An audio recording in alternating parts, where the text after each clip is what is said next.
Hello সবাইকে, কেমন আছো সবাই? তো আজকে আমি কুমড়োর চপ ভাজবো। এর জন্য একটা কুমড়ো নিয়ে নিয়েছি। তো আমি এই তো কুমড়োর ১ পিস নিয়ে নিয়েছিলাম আর কুমড়োটা ছিল খুব সুন্দর পাকা। তো যাই হোক, এখন আমি এটাকে ভালো করে কেটে ধুয়ে পরিষ্কার করে তারপরে এই যে এরকম পাতলা পাতলা করে কেটে নিয়েছি। এটাকে একরকমভাবে এভাবে পাতলা পাতলা করে কেটে নিতে হবে কুমড়োর চপ ভাজার জন্য। আরও হ্যাঁ, কুমড়োর চপকে নাকি আবার কুমড়ানিও বলে। যাই হোক, আমার এটা কাটা হয়ে গেছে।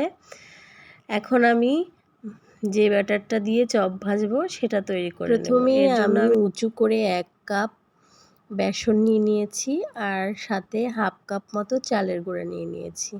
এবার পরিমাণ মতো লবণ দিয়ে দিয়েছি আর একটু চিনিও দিয়েছি। চিনি দিলে স্বাদটা একটু ভালোই আসে।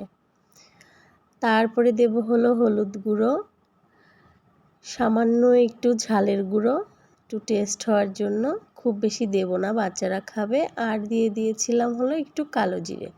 কালো জিরেটা দিলে খুব সুন্দর একটা গন্ধ আসে। তো এরপরে আমি এগুলোকে হাত দিয়ে ভালো করে মিক্সড করে নিচ্ছিলাম যাতে কোনো দলা না থাকে। পরে আমি ১ কাপ জল দিয়ে দিলাম। ১ কাপ জল দিয়ে এটাকে ভালো করে ডোটা তৈরি করছিলাম। তো অল্প অল্প করে জলটা দিতে হবে, একবারে দেয়া যাবে না। তো আমি ১ কাপ জল পুরো দিয়েছি আর আরও হাফ কাপ জল দিয়ে দিয়েছি। মানে আমার জল লেগেছে মোট ১ কাপ, আরও ১ কাপের অর্ধেক। তো এবার ভাজতে চলে এসেছি। প্রথমেই তেলটা গরম করে নিয়েছি। গরম করে নিয়ে ওর মধ্যে কুমড়োগুলো এভাবে করে দিয়ে তারপর ভেজে নিচ্ছি।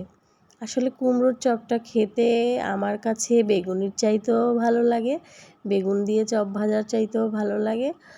আর এভাবে চপটা বানালে অনেকটা সময় মুচমুচে থাকে, অনেকটা সময় মুচমুচে এবং টেস্টটা অন্যরকম ভালো লাগে। যারা কখনো খাননি তারা বুঝতে পারবেন না, তাই তাদেরকে সবাইকে আমি বলবো একবার হলেও এই চপটা একটু ট্রাই করতে, ভালোই লাগে খেতে।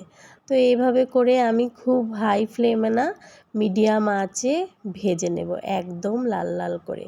এই তো আমার প্রথম চপগুলো একদম ভাজা কমপ্লিট। তো আমি একে একে সব চপগুলো ভেজে নিচ্ছিলাম আর সব চপগুলো কিন্তু খুব সুন্দরভাবে ফুলছিল।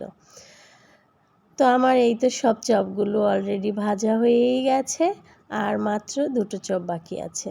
তো এই দুটোও ভেজে নিই। আর এই চপগুলো কিন্তু পোলাওর সাথে, মুড়ি দিয়ে বা যে কোনোভাবেই খেতে ভালোই লাগে। তা আমরা তো পোলাওর সঙ্গে খাই, মুড়ি দিয়ে খাই। এই তো দেখো আমার সবগুলো চপ ভাজা হয়ে গেছে। এই যে চপগুলো একদম মুচমুচে হয়েছিল আর অনেকটা সময়